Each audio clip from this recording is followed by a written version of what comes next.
Dans ce laboratoire de vol libre, des ingénieurs mettent à mal un petit drone issu du commerce. L'équipe le soumet à des rafales de vent pour tester sa résistance.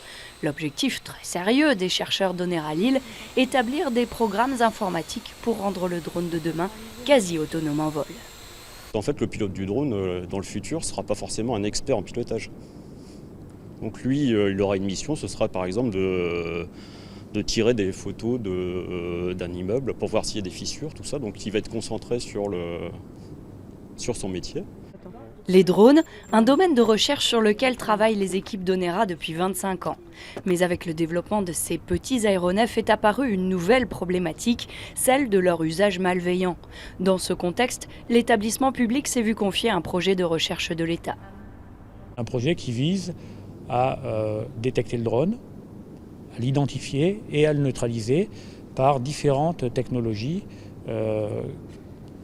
qui sont aujourd'hui pas complètement prêtes, puisque ce sont des problèmes spécifiques qui se posent finalement depuis assez peu de temps.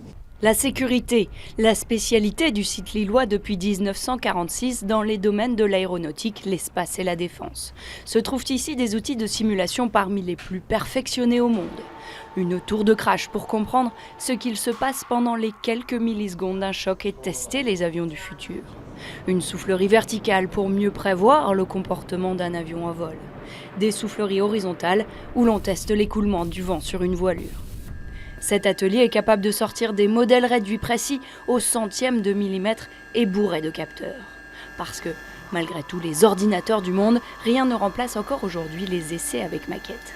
Nous ne sommes pas en mesure, avec des moyens numériques, de modéliser précisément ce qui se passe autour d'un aéronef, enfin l'écoulement autour d'un aéronef.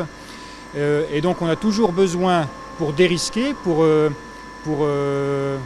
rassurer le client, pour valider des codes de calcul, pour valider une forme aérodynamique, de faire des essais en soufflerie.